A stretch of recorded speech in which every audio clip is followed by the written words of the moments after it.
प्रत्येकाचं हित कशामध्ये आहे? तर संत समागमामध्ये आहे. म्हणून संतांची संगत फार दुर्मिळ आहे. आणि ती जगामध्ये जे काही चालले ते संत नाही आहेत. ज्यांच्याकडे नाम आहे ते संत आहेत. ज्यांचं अखंड चिंतन चालू आहे नामावरती, जे नामाचा अखंड भजनानंदामध्ये गेलेले आहेत ते संत आहेत. बाकी भजनानंदामध्ये कोणीच नाही. ज्यांचं त्यांचा संपूर्ण परमार्थ फोपावलेला आहे. पण प्रत्येक जेवढे आपण पंथ बघतो त्या पंथांनी सगळ्यांना जवळ केलेलं आहे. करू नये का? करायला पाहिजे. पण खरा जो समागम व्हायला पाहिजे संतांचा तो होत नाही ना. आणि त्यासाठी आपल्याला नाथबाबांचा एकनाथ भागवत, ज्ञानोबरांची ज्ञानेश्वरी, तुकोबारायांच्या अभंगगाथा हे आपल्या जीवनात उतरवता यायला पाहिजे. आणि हे जीवनात उतरवायचं असेल प्रत्येकाला तर प्रत्येकाच्या गळ्यामध्ये माळ असली पाहिजे. तुळशी माळ गळा, गोपीचंद टिळा आणि हृदय कळवळ वैष्णवांच्या पंथात आपण आलो तर आपल्याला हे कळेल. आणि वैष्णव पंथात यायला कोणी तयार नाही का? माळ घालावी लागतो, मटण मच्छी बंद होईल, विषय त्यागावे लागतील आणि लोकांना विषयच आवडतात. आता हा आपल्याला जो एकनाथी भागवत आणि यातील श्लोक क्रमांक 27 आणि या 27व्या श्लोकामध्ये नाथ महाराज आपल्याला काय सांगतात बघूया आपण. कटकटा वर्णाग्रये पूज्य पहा हो, त्या द्विजाशी भुलवी माया मोहो, भोगी वाढवी जय जो देहो तोची पहारे नश्वर. नाथ बाबा स्पष्ट सांगतात की जो आपल्याला देह मिळालेला आहे तो देहच जाणार आहे. आणि तो देह काय करतो आपण? भोगामध्ये घालवतो आपण. तो तर जाणार आहे हो. मग ज्या देहाने जेवढे भोग घेतलेले आहेत त्या भोगामधूनच माणसाला रोग निर्माण होतात आणि ते भोगच नको सांगतात. भोग ज्या वेळेला माणसाचे संपतात त्यावेळेला मनाकडे शांती येते, सुख येते, समाधान येतो, विवेक येतो, वैराग्य येतो. म्हणून भोगी मन असू नये, देहदुःख त्रासू नये, पुढे आशा धरू नये जीवित्वाची. समर्थाने लिहिलंय भोगी मन असू नये हो. भोगातूनच देहाला दुःख होतो. देह दुःख त्रासू नये, पुढे आशा धरू नये जीवित्वाची. पुढे माणसाने आशा धरायचीच नाही की आपण परत जन्माला येऊ म्हणून. तरच तर माणसाला वैराग्य, विवेक येणार आहे. आणि प्रत्येक माणसाला असं वाटतं की आपल्याला हा जन्म मनुष्य देह मिळालेला आहे तो परत आपल्याला मिळेल आणि परत आपल्याला विषय भोगायला मिळतील. तर प्रत्येक माणूस अपेक्षित आहे. त्याला माहीतच नाही बाबा की पुढे काय होणार आहे. म्हणून विषय सुखे काही बोलण्याची नाही, परी काही केल्या मूर्ख न सेविता न सरे. ज्ञानोबा सांगतात मूर्ख लोक विषय सुख बोलण्यासारखंच नाही, पण सगळी माणसं काय करतात ते भोगल्याशिवाय न सेविता न सरे. हा आपल्याला जो देह मिळालेला आहे तो नाशिवंत आहे. नाशिवंत देह जाणार सकळ, आयुष्य खातो काळ. सावधान हो बाबा सांगितलंय. सावधान कुठे होतात माणसं? कारण देहच नाशिवंत आहे आणि तो तर जाणार आहे. आणि त्याच्याद्वारे आपण जे आपण विषय सुख भोगू त्या भोगलेल्या विषयांच्या करता परत जन्माला यावे लागतं. हे लोकांना गणित माहीत नाही अजून. गणित कुठे आहे की जे आपण कर्म करू त्या कर्माचे भोग भोगण्यासाठी परत माणसाला जन्माला यावं. पण मनुष्य जन्म मिळत नाही. एकदा मेल्याने सुटेना, जन्मोजन्मी यातना. आपणास मारी वाचवेना आत्महत्या. आपणच आपल्या आत्म्याचा घात करतो. आपणच आपल्या आत्म्याचा घात करतो. तेच तर सांगतात तिथे की नरदेह आपल्याला मिळालेला मनुष्य तोची पहावं नश्वर, तो नश्वर आहे. आणि प्रत्येक देहामध्ये तो आत्मा येतो जातो, येतो जातो. आपणाशी मारवेन मारिना, आपणाशी वाचविना आत्महत्या, आत्महत्यारा. आपणाशी वाचविना आत्महत्यारा. आपण आपल्याला वाचवलं नाही या देहामध्ये, नरदेहाला येऊन जर आपण आपल्याला स्वतःला वाचवलं नाही तर याच मनुष्य देहामध्ये 184 योनीची आत्महत्या केल्याचं पाप आपल्याला लागतो. कारण इथून आपल्याला भगवंताकडं अनेक आपण योनी भोगल्या, पण त्या योनीमध्ये भक्तीचा अधिकार नाही. पशु देही नाही गती, ऐसे सर्वत्र बोलते. म्हणून नरदेहाचं प्राप्ती परमात्म्याची. पशुदेहामध्ये गती नाही, अधोगतीच आहे. जो जो पशुच्या जन्माला येईल तो चालला अधोगतीला. कुत्रा आला की मांजर, मांजर आला की अजून काय, घोडा, बकरी, कासव, अनेक जन्म आहेत तिकडे. म्हणून नरदेहाचं प्राप्ती परमात्म्याची. बघा, नरदेहामध्ये येऊन भगवंताची प्राप्ती करण्यासाठी आपल्याला नरदेह मिळालेला आहे. आणि तेवढं करून माणूस सगळा करतो. भगवंताची प्राप्तीची अपेक्षाच नाही कोणाकडे.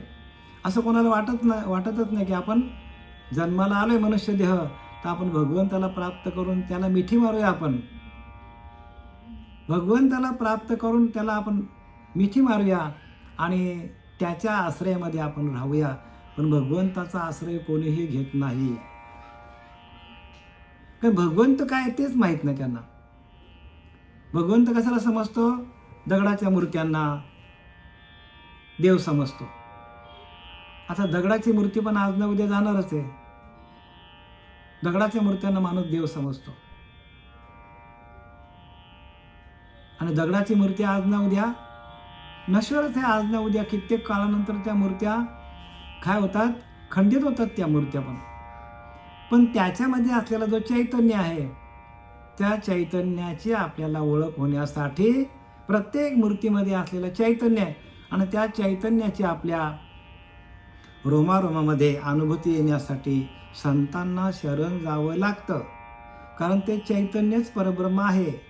ते मूर्तीत असो, ते झाडात असो, ते माणसात असो, ते कुत्र्यात असो, ते मांजरात असो, ते 5 भूतांमध्ये असो, सगळीकडे तोच भरलेला आहे. पण आपल्याला त्याची ओळख का होत नाही? तर आपण गुरुला शरण जात नाही. आणि म्हणून आपल्याला देह काय? तोची पहारे हा नश्वर. देह कसा आहे? नश्वर आहे. आणि त्या नश्वर देहाला काय करतो माणूस?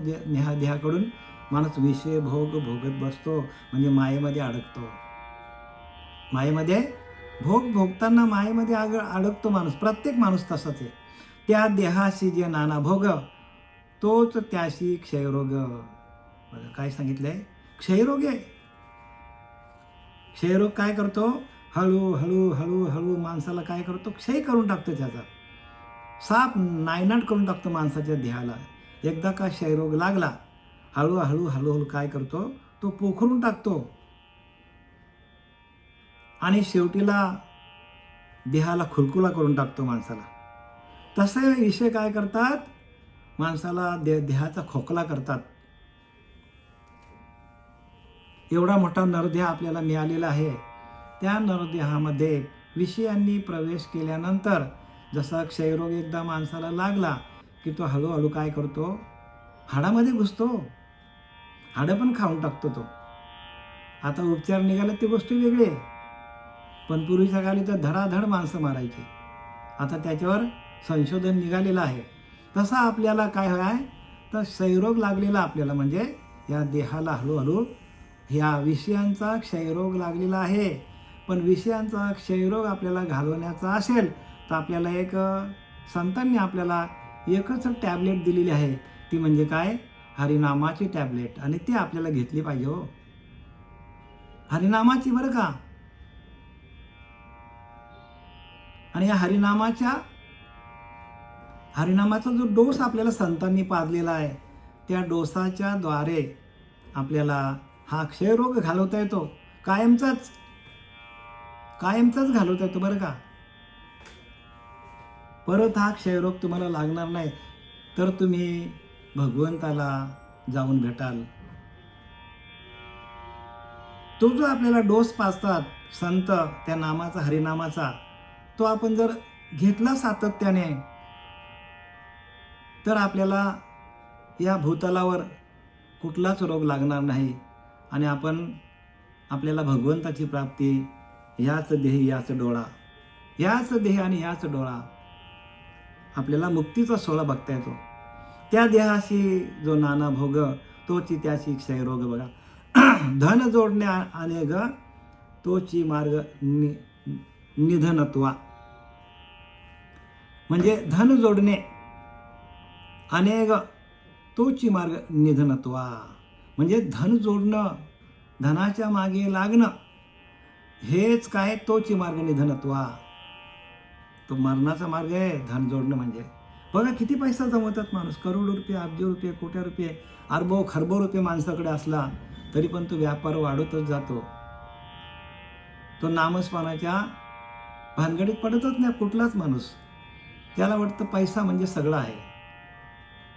पण त्याला जो चालवणारा परमात्मा आहे, त्या परमात्म्याकडे त्याचं लक्ष नाही. आपण जोपर्यंत आपल्याकडे आत्मतत्व आहे तोपर्यंत आपण करोडो रुपये कमवू शकतो. पण तो मिळालेला पैसा, हा जो ब्राह्मण आहे, हा ब्राह्मण तेच सांगतो की मी एवढा पैसा कमवला. लोभ आहे. लोभ काय करतो माणसाला, अधोगतीकडे घेऊन जातो. मिळालेला पैसा ह्या लोभी माणसाने संपूर्ण पैसा कमवला आणि शेवटीला त्याला काहीही करता आलं नाही पैशातून. उलट त्याच्या मागे काय लागलं, हे मरणाचं भूत लागलं, मरण जवळ आलं पैसा कमवता. पण त्याला आपल्याला चालवणारा परमात्मा जो आहे त्याचं भजन त्याला करता आलं नाही. आणि हा मार्ग कसा आहे, धन जोडणे अनेक तोची मार्ग निधनत्वा. म्हणजे मरणाचा मार्ग सांगतात. काय सांगतात, मरणाचा मार्ग हा की प्रत्येक माणसाला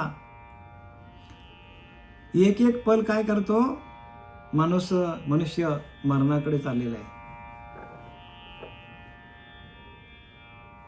मग धन जमवायचं नाही का, धन जमवा ना, जेवढं लागेल तेवढं आपल्याला, आपल्या कुटुंबाला लागेल, आपल्या मुलाबालांना जेवढं लागेल तेवढं कमवा. पण काही लोकांकडे एवढं आहे की त्यांना ठेवायला जागा नाही, तरी पण त्यांची लोभ त्यांना आवडत नाही. धनलोभी, त्याला काय म्हणतात, धनलोभी. आणि लोभी माणसाची ही अशी अवस्था दाखवलेली आहे. हा ब्राह्मण लोभी होता आणि त्याची अवस्था दाखवली आणि त्याला नंतर काय अडचणी आल्या आणि त्यांनी आपल्याला मार्गदर्शन केलेलं आहे. आणि बाबांनो, धनाच्या मागे लागू नका.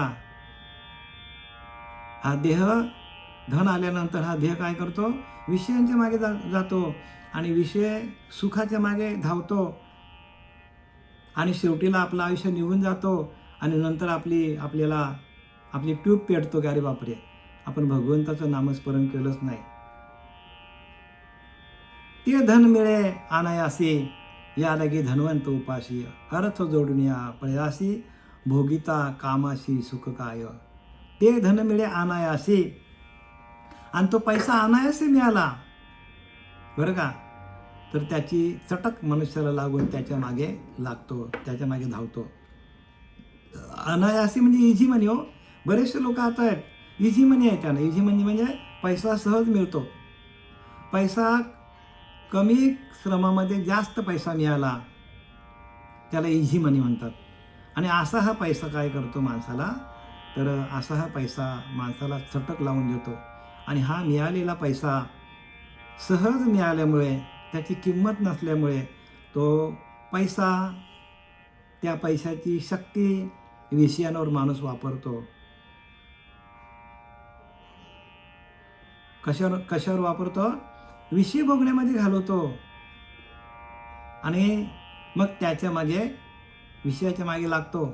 पैशाच्या मागे लागला की विषय आपोआपच भोगण्याची त्याची इच्छा होते.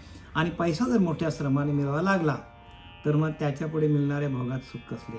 बघा पुढे लिहिलंय, पैसा, तोच पैसा आपल्याला जर मोठ्या कष्टाने मिळाला तर त्याच्यामुळे मिळणाऱ्या भोगात सुख कसले. म्हणजे इझी म्हणे माणसाला सहज पैसा. बघा ना, हल्लीच्या काळामध्ये हेच चाललंय. हल्लीच्या काळामध्ये आई वडील पुष्कळ कष्ट करतात मुलांसाठी. त्यांना शिकवतात, कपडे काय काय काय सगळे घेऊन देतात, गाड्या काय. आणि मग तो इझी मनी त्यांना सहज मिळाल्यामुळे आईवडिलांनी कष्ट करून पैसा कमवतात आणि मुलांना तो सहज मिळतो म्हणून त्याची त्यांना किंमत नसतो. आणि मग ते काय करतात, सर्व प्रकारच्या व्यसनामध्ये ते लोक लिप्त होतात, अडकले जातात. मोठ्या मोठ्या बारमध्ये काय कुठे कुठे काय काय जातात आणि काय काय धंदे करतात आणि कुठेतरी अडकतात. कुठेतरी अडकून पोलिसांच्या हातात जातात आणि मग जेलमध्ये जातात. मग तेव्हा आईवडील डोक्यावर हात मारतात, अरे बापरे, का तर त्यांना आपण सगळा आयता आणून दिला त्यांना. आणि म्हणून प्रत्येकाने इझी मनी जो आहे मुलांना जाणीव ठेवूनच पैसा आपण द्यायला पाहिजे त्यांच्याकडे. मुलांना जर आपण कारण शेवटीला संस्कृती, बरं का, संस्कृती घडवणं हे आईवडिलांच्या हातात आहे. आणि त्यांनी असा मोकाट सोडला मुलांना तर मग आपलाच काय होतो, आपल्यालाच तो त्रासदायक होतो. प्रत्येक माणसाला, प्रत्येक वडिलांना, आईवडिलांना त्रासदायक होतो.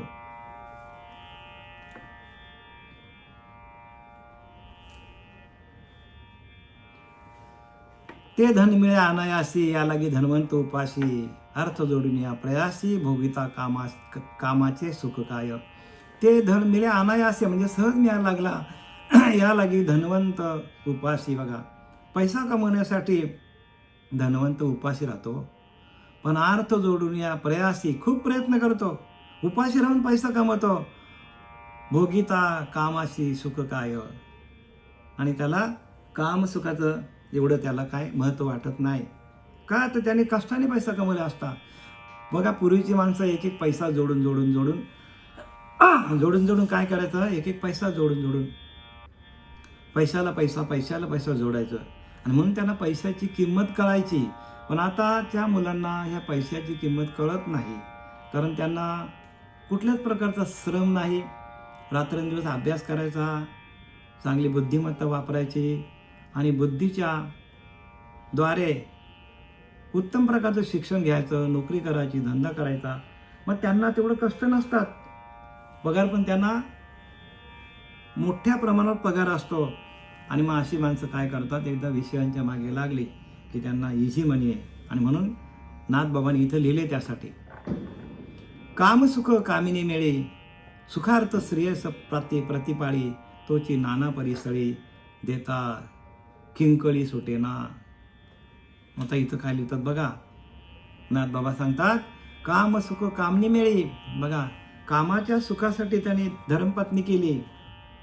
काम सुख कामिनी मिळी, कामिनीकडून सुख मिळेल, काम सुख म्हणून त्याने धर्मपत्नी केली. सुखार्थ स्त्री अशी प्रतिपाळी. आणि त्या कामाच्या सुखासाठी स्त्रीचं पालन पोषण करतो. प्रत्येक माणसाचा हा धर्म आहे. प्रत्येक माणूस असाच करतो. काय करतो, की कामिनीचं सुख मिळावं म्हणून तो काय करतो, स्त्री आपल्या घरात आणतो, पण रात्रंदिवस कष्ट करतो. तोची नाना परिसळी, देता किंकळी सुटेना. आणि त्या स्त्रियेच्या संगतीमध्ये हा काय करतो, हा कामाडी माणूस काय करतो, अडकतो. देता किंकळी सुटेना. आणि शेवटीला काय करते, ती स्त्रीच काय करते, त्रास द्यायला सुरुवात करतो माणसाला. ती स्त्रीच काय करते, पैसा, तिला पण पैसा असाच आलेला असतो घरामध्ये. बघा, श्रीमंत माणसाच्या घरामध्ये धर्मपत्नीला कुठल्याच प्रकारचं हे नसतं, सगळा पैसा मुबलक असतो, सगळा तिच्या जवळ सुखसोयी, पायाजवळ तिच्या लोटांगण घालतात सुखसोयी. अशी स्त्री काय करते शेवटीला, तर त्या पतीला काय होतो, त्रासदायक होतो. आणि ती स्त्रीच काय करते, छळाला सुरुवात करतो हळूहळू. पैसा तिच्याकडे भरपूर असतो, मग नवऱ्याची पण किंमत कळत नाही. अशी ह्या धनाची किंमत आहे. विषय काय आहे, की धन काय करतो, पैसा काय करतो, अर्थे अनर्थ घडवी, लिहिलं की नाही. परत पैसाच माणसाला अनर्थ घडून आणतो. पैसाच काय करतो, अनर्थ घडून आणतो. अर्थे सर्वांगे अनर्थभूत, हे माझे वचन त्रिसत्य. माझं वचन आहे, तिन्ही काळामध्ये सत्य बरं का. प्रत्येकाच्या घरामध्ये हीच परिस्थिती आहे. त्रिसत्य म्हणजे तिन्ही काळामध्ये, वर्तमान काल, भूतकाल, भविष्यकाल, या सगळ्या काळामध्ये अर्थ सर्वांगे अनर्थभूत. अर्थच सर्व गोष्टीला अनर्थ आहे, अनर्थ घडवितो. आणि हे माझे वचन त्रिसत्य. पृथ्वी माझे जे जे अनर्थ ते ते अर्थात उपजती. पृथ्वीमध्ये जे जे अनर्थ होतात ते पैशामुळेच होतात. आता सगळ्या प्रकारचे दुःख सांगितले. कोणी? त्या धनलोभी माणसाने, त्या धनलोभी ब्राह्मणाने सर्व प्रकारचं आपल्याला व्यथा सांगितल्या. आता त्याच्या बायकोची व्यथा सांगायला सुरुवात केली. आणि ही प्रत्येकाच्या घरोघराची कथा आहे बरं का, फक्त त्या ब्राह्मणाचीच नाही, घरोघरच्या कथा आहेत या. आणि म्हणून नाथबाबांनी आपल्याला एवढं सगळं रंगवले हा चित्र. काम सुख कामनी मिळी, सुखार्थ श्रेयस प्रतिपाली. आपल्या काम सुखासाठी जो स्त्रीचा काय करतो, प्रतिपाल करतो, तिला सुखाने वाढवतो. सगळे जे लागेल ते दागिने, पैसा, गाडी, घोडी, बंगला, जे काय लागेल ते तिला देतो. तीच नाना परिसळी. आणि तीच काय करतो, वय झाल्यानंतर आपल्या नवऱ्याला त्रास द्यायला सुरुवात करतो. देता किंकळी सुटे ना, ओरडला तरी सुटत नाही बरं का. एवढा छल होतो तिच्याकडून नवऱ्याचा की आक्रोश करतो, देवा सोड. तरी पण ती स्त्री त्याचा काय पाठलाग सोडत नाही त्याचा. म्हणजे स्त्रीच काय करते, त्या पैशाच्या जीवावर, त्या प्रॉपर्टीच्या जीवावर नवऱ्याला छळायला सुरुवात करतो. म्हणजे ज्याचं करावं भलं तो म्हणतो माझंच खरं, अशी परिस्थिती. सगळीकडे हीच परिस्थिती आहे. परमार्थ काय, प्रपंच काय, सगळीकडे हीच परिस्थिती आहे. आपण ज्यांना वाढवतो, मोठे करतो, तेच आपला घात करतात. आणि हा सृष्टीचा नियम आहे. सृष्टीमध्ये सगळीकडे असाच चालू आहे. ज्यांना आपण मोठं केलं ना, तेच आपला घात करतात. कारण आपला इतर लोकांशी संबंधच नाही. आपण ज्यांच्यासाठी करतो,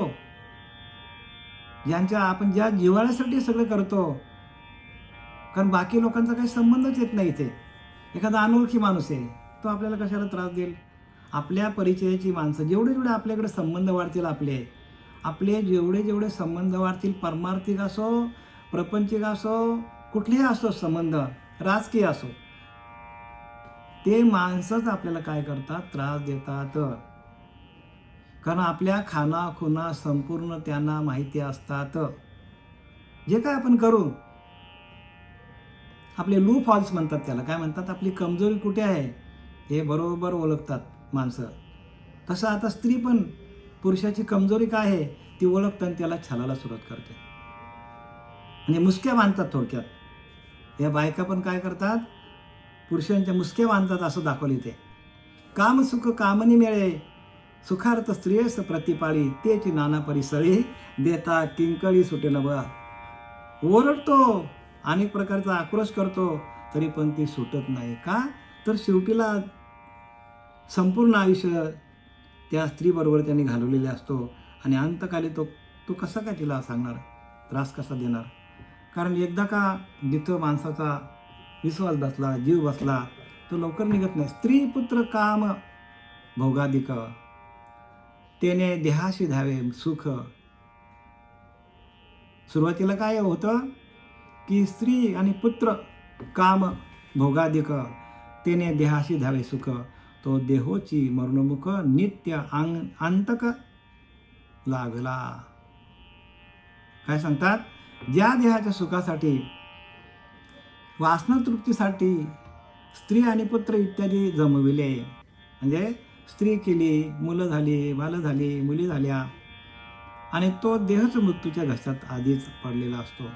तो देहच काय करतो, मृत्यूच्या घशात जातो. जो देह पैसा कमवण्यासाठी, स्त्रीला घरात आणण्यासाठी, मुलं बालं जन्माला घालण्यासाठी जो देह आपल्याला मिळालेला आहे, तो देहच अंतकाली कसा आहे, तर तो देहच मृत्यूच्या मुखात जाणार आहे. मग सांगा मला आता, मग कोणासाठी करायचं? ज्या देहासाठी आपण हे सगळं म्हणजे देहाच्या सुखासाठी आपण जे काय आपण वाढवतो, जे काय आपण धंदा वाढवतो, पैसा आणतो, सगळा करतो, ते सर्व देहासाठी आहे. आणि तो देहच काय करणार आहे, दिवशी मृत्यूच्या मुखामध्ये जाणार आहे. नको नको म्हणा गुंतू मायाजाळी, काळ जवळ्याला ग्रासावया, काळाची हे उडी पडेल बा जेव्हा, सोडवी ना तुझला मायबाप. बघा, पहिल्यांदा मायबापच बाजूला होतात. आपल्याला वाटतं आपल्याला आई वडील वाचवतील, नाही ना. सोडवी ना तुझला मायबाप, सोडवी ना राजा देशीचा चौधरी, अनेक सोयरी भली भली, सोडवी ना बहीण पाठीची, सोडवी ना भाऊ पाठीची बहीण, शेजेची कामीन दूर राहे. बघा, आपली बायको पण दूर राहते आपल्यापासून अंतकाली. सोडवी ना भाऊ पाठीची बहीण, शेजेची कामीन दूर आहे. म्हणून तुकाराम महाराज शेवटीला सांगतात, अरे बाबा, हे सगळ्यांच्या मागे लागू नको. म्हणून तुका म्हणे, एका चक्र पाणी वाचुनी, सोडविना तुझला कोणी. एका भगवंताशिवाय तुम्हाला कोणी सोडवणार नाही. म्हणून भगवंतालाच प्राप्त करा. हे सगळं आपल्याला सुख मिळालेलं आहे, घरदार सगळं, हे आपल्याला भोगासाठी नाही, तर आपल्याला भगवंताच्या चिंतनासाठी हा आपल्याला नरदेह मिळालेला आहे. देहाची गावा जया लाग्या आले पांडवा, तो कार्यार्थ आगवा सांडून या. ज्ञानोबा सांगतात, देहाची गावा जया लागे आले पांडवा, तो कार्यार्थ आगवा सांडून या. अरे जो आपल्याला देह मिळालेला आहे भजनासाठी, भगवंताची भक्तीसाठी तो देह मिळालेला आहे, तो आपण टाकलाय आणि आपण नुसताच पैसा कमवत बसलाय. आणि आपण त्या मुलांच्या, बालांच्या, बायकांच्या, जी काय आपली स्त्री आहे तिच्या मागे आपण लागलोय. अरे ते कर, पण माझं नामस्मरण कर, संसार कर, उत्तम प्रकारे संसार कर, पण भगवंताचं भजन कर. कारण अंतकाली कोणी नाही बा सोडविता. साधूची संगत तुम्हाला सोडवेल. पण स्वहिता कारणे संगती साधूची, भावी भक्ती हरीची भेटी तिने. स्वतःच्या हितासाठी स्वहित कारणे साधूची संगती, भावे भक्ती हरीची भेटी तिने. भाव आणि भक्तीतून आपल्याला संत काय करतात, देवाची भेट घालून देतात. म्हणून संत हरी तेथे संत, संत तेथे हरी. काय सांगतात, हरी तेथे संत. बघा, हरीच्या ठिकाणी संत आहे, म्हणजे देवाला प्राप्त करणं. हरी तेथे संत, संत तेथे हरी, ऐसे वेदचारी बोलताती. म्हणजे आपल्याला काय करावं लागेल, संतांची संगत धरावं लागेल. हरी तेथे संत, संत तेथे हरी, ऐसे वेदचारी बोलताती. चारी वेद ते सांगतात, पण आपला तिथे लक्ष कुठे आहे, आपलं लक्ष नाही. आणि म्हणून प्रत्येकाने वेदांची ही बीजाक्षरे हरिध्वनी, एका जनार्दनी हरी बोला.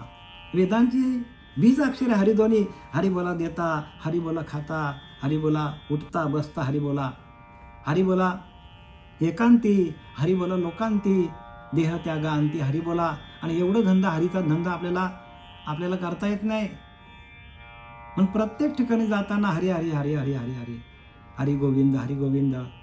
भगवंताचं नामस्मरण करा. ते सोडून आपण जर सगळं केलं तर जे आपण करू ते आपल्याला त्रासदायक होणार आहे.